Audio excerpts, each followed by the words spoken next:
What's up, guys? I wanted to start helping more entrepreneurs kind of figure out how to take your active business revenue and become a passive investor. And there's a very specific way to do that. But I wanted to go over this with you first because I find that here's a problem. And there's a big distinction between wealthy business owners who use their revenue from their companies to become an investor in real estate, or they're just trapped in their business, man. They can never get out. It doesn't matter whether they have one practice, 10 practices, whether they're dentists or chiropractors or they have massage parlor, like massage parlors. No one says that, but anyway, they'll probably be offended. They're like, I don't have a parlor. But the purpose of this here is to kind of understand like wealthy business owners use their revenue to create something. They don't just create a job for themselves, which most business owners, which is why 9 out of 10 businesses actually fail and less than 86%. And I got to check that math again because it's changed. 86% of businesses don't make over $1 million worth of revenue. But if you have a business and you're doing that already, you're already doing great. So usually the people that I talk to are already past that point. They make about $2 million in revenue or more, 2 to 5, and they're scaling their companies and they want to start investing in real estate because they got this money parked. But here's how this typically works. This is the trap. And I want you guys to be aware of it because I see it all the time. So wealthy business owners will do wealthy business owners, wealthy BOs. Here's what they focus on. Number one, they focus on income, right? Usually, most broke business owners or unsuccessful business owners, they only focus on number one. They focus on income and revenue, and that's it. They don't do anything else. That's their focus. They hire people, they fire people. They're always frustrated. I can't find anybody good. I can't cover the marketing. We can't do enough because here, like there's a challenge with that. They're constantly looking to grow. And I tell them, I'm like, dude, that's because you're only looking at revenue. You got to look at more than that, or worse, they're looking at expenses. But wealthy business owners that they look at they focus on three incomes, three revenues. So number one, they're focused on this, right? Wealthy business owners also focus on passive income. Passive income. And then number three, if they're wealthy, they're focused on using their business to actually generate wealth for themselves, their families, the employees, people that work for them and into the future. They're also focusing on equity. Right. And I think this is probably it's common sense, but it's not always common practice, right? People talk about it, they don't always jump into it really well. But as I'm talking to more people about investing with us at Bell Capital, a lot of times their focus is like, hey, I need to scale my business or grow my business so I have that additional revenue because I'm getting killed and because I'm paying a lot of money in taxes. I make a lot of money, big incomes, employees, overhead, R&D cost, lease, but man, I don't see how to get out of this. They're always just like, my kids are getting older. So, anyways, I want to go through that. Wealthy business owners focus on three revenues, and poor and broke business owners and struggling business owners that don't make it, they really only focus on one, which is the income, which is their business income, working income. They got to be there pushing on people, maybe a few employees, and that's it. So, why is this important to you? Because I'm going to break this down. And I keep it really simple because again, I'm a real estate guy. That's kind of how I think. My superpower is I'm all go all the time, but I also am really good at simplifying stuff. That's why I can be all go. So there's only in my when I break any business down, there's a lot more components to any business. Like I said, I know all you gurus out there and all you guys who are really good at operating at scale, CEO types and founders, like I'm one of them too. I get it. But in the grand scheme of things, there's only really three things happening, right? So if you think about this, this is what I call the 70-30 rule. This is a 70-30 rule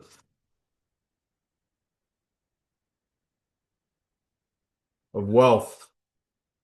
Now we're talking about businesses, right? So look, and this is you as an entrepreneur. This is you as the business owner, CEO, founder. Doesn't matter what type of business you're in, but this is just here. 70% of all of your time as a CEO, founder, whatever, should be spent on marketing and sales. That's it. Even if you have a sales team, at some point you're the CEO, you're the founder, you're running the business, scaling the business, making sure you're doing stuff. Your job is to go out there and promote your company, promote your business, your brand, your service, your product, whatever that is for you. But 70%, because why?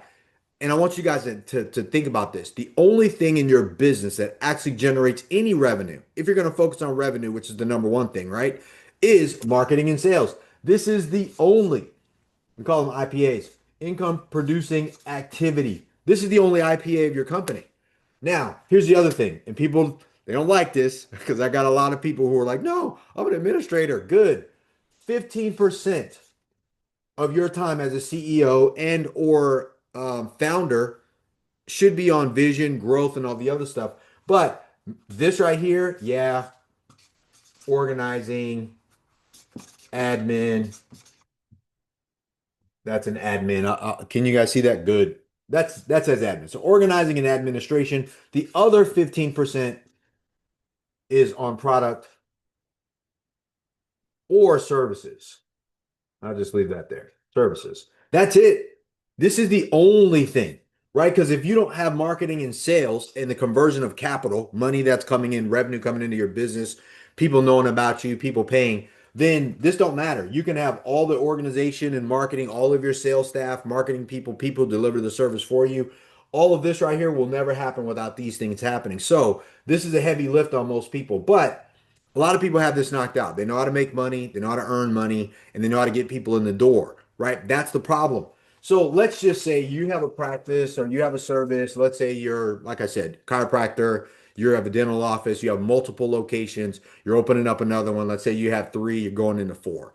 So you're making a bunch of money, you're making a bunch of revenue, and that's your growth thing. So you're constantly dumping back into your business. And let's say you're making $5 million a year, 5 million revenue gross, five, 5 million.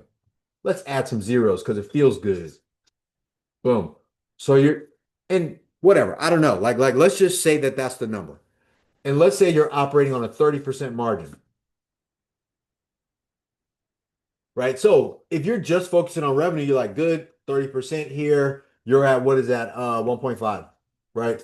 1.5 million. Out of this 1.5 million, here's where successful and wealthy business owners make sense. They dump this into real estate. Why? Because the number two revenue, the number two one should be passive income. This is the game. When you realize, okay, cool, this 1 point, let's just say, let's scale this back. Let's just say you're operating on a 20%. Let's say 20. My ink's running out. Stick with me, guys. So let's just say instead of a 30% margin, boom, you're operating on a 20% margin. Let's go back down to 1 million. You're only on 1 million. Cool? Right. So on this $1 million, now you've invested that into real estate. So now you got cash flow. Let's say that real estate's kicking out 5% on your 1 mil, right? So you're gonna get what, 50,000 a year? You didn't have to work for that. This is passive. This is passive income, PI. You don't have to work for that. Now, you still got your company. You still got your $5 million worth of revenue. And what do we say? If 70% of your time's on marketing and sales, 15% is on operations, the other 15% is on your product and delivering a good service, because you got to do that too, right? You're going to have customers, clients coming in. You're not going to target $5 million again for the next year. You're going to be like, hey, more marketing, more sales. We dumped $1 million in our passive income. Now I have this. Oh, and by the way, did I also say, because it's in real estate, which is why I tell people now, not only do you have passive income, you got tax write-offs, right? You got capital um, preservation. Because remember, your $1 million now is in a piece of real estate. It's not gone. It's not like, because right now, what most business owners do, doctors, chiropractors, people like people in the professional space, or let's say you have an HVAC company, HVAC company, or you're a plumber or you're an electrician and you have this service or whatever, you sell solar, you have this company where you're bringing in a lot of money, financial sales, whatever. Most of these guys usually do the typical traditional investments. They don't go into real assets. They want to do it, but when they do, they're sold that other product. They're like, well, why don't you do in mutual funds? Put a little bit of money in your IRA, or you have a self-direct SEP, which is the 401k. So it's just a solo 401k.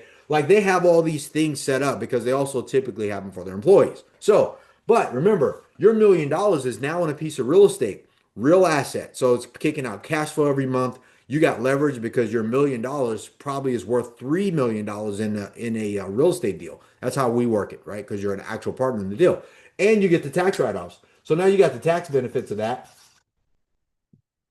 That actually could be Now, so you're probably not going to be paying a lot of taxes on the passive income or the cash flow that you got.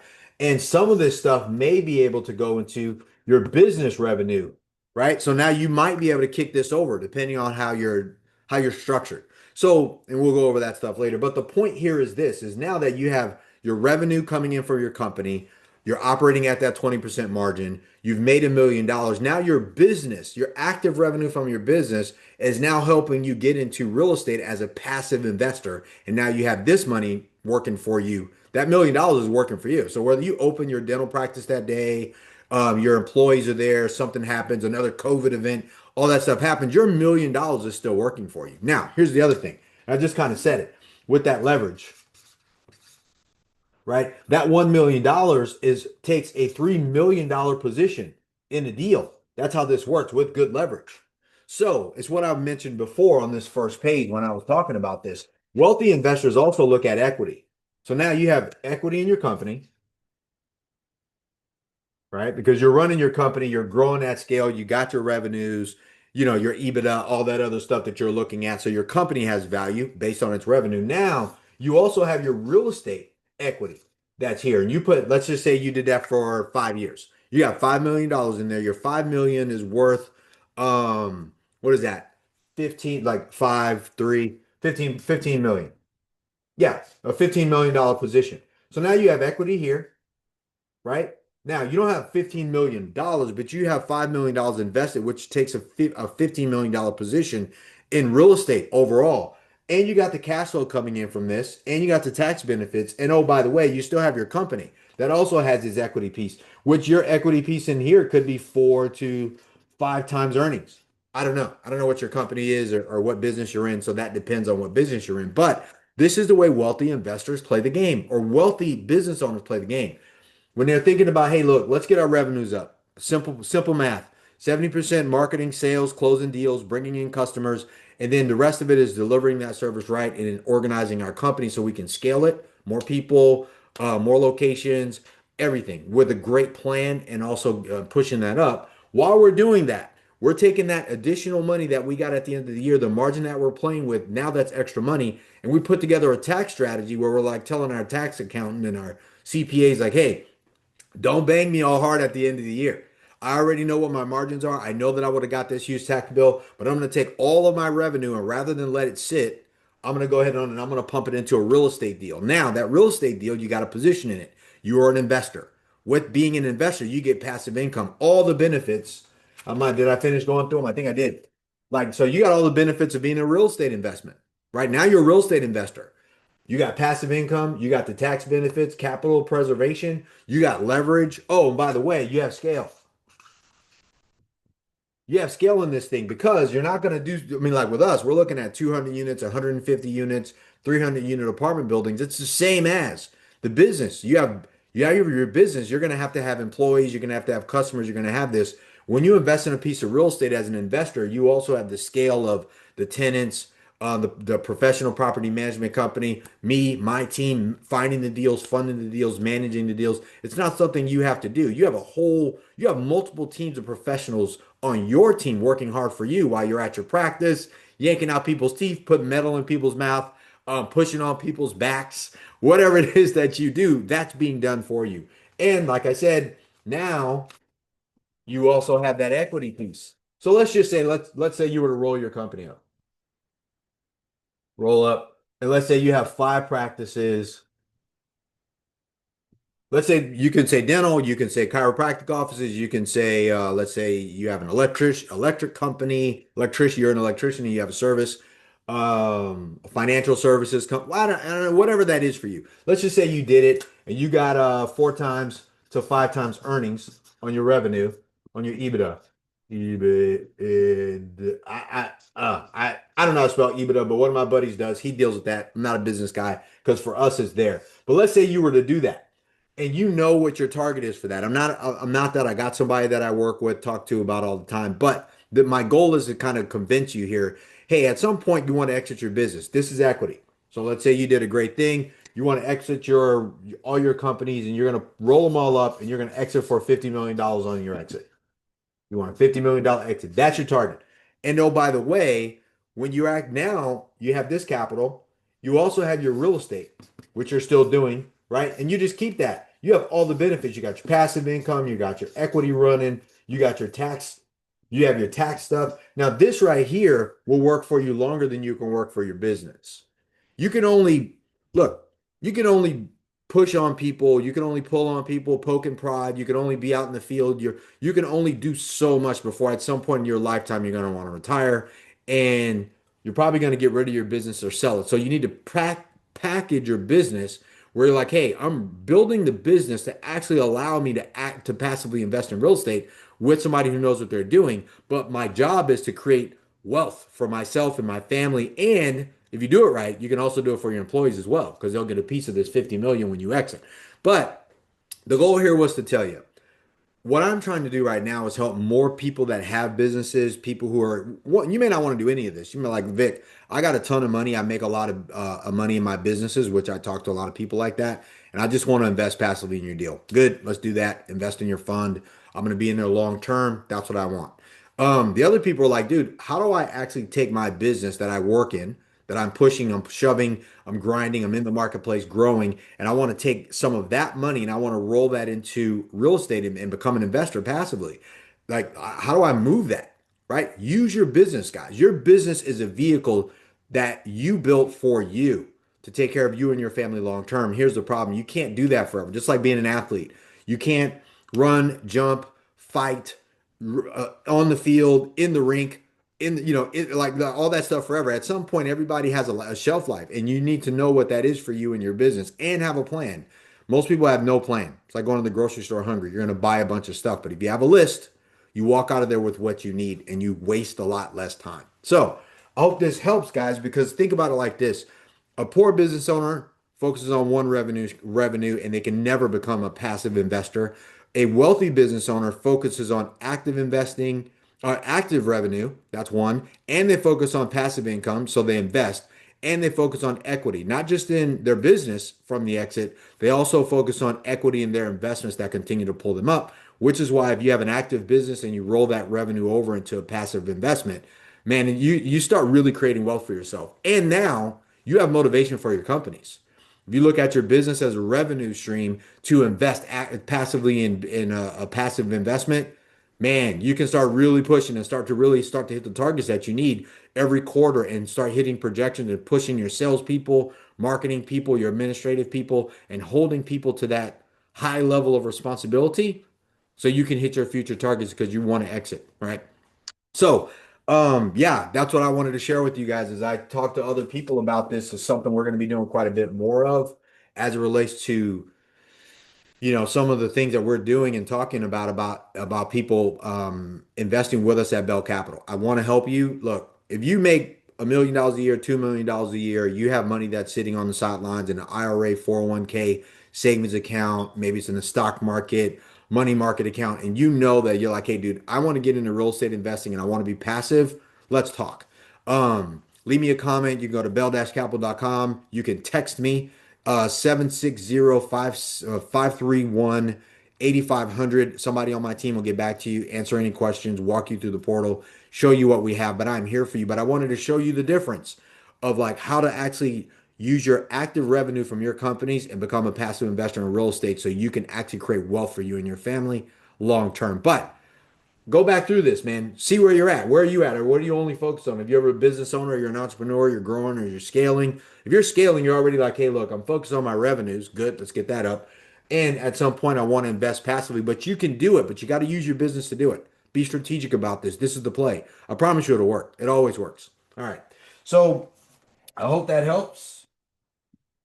I know I go through it fast, man, but it's like I care about you and I don't want to keep you too long. And maybe that's a bad thing, but I'm here for you. So if you need anything, let us know. Let's get after it today. Like this video, share the video, comment on the video. Don't be a hater and a hider at the same time, man. Leave me a comment, but I'm here for you. All right. Anything you need, let me know. Leave it in the comments. What'd you like? What did you get? What do you do? What don't you do? What do you agree with? What do you not agree with? Do you want to be a wealthy business owner or a poor one? Poor and broke, man. That's scary. I don't want that for you. I'm here to help. That's why I built Bell Capital. So the people I connect with, I can have something to offer you. If you have a business and you want to invest with me, let's do it. I, I know you trust me. I know you like me. right? I'm funny, but I know my stuff. I do. So let's connect. You have a great night tonight. Let's get after it, guys. Let's go. Boom.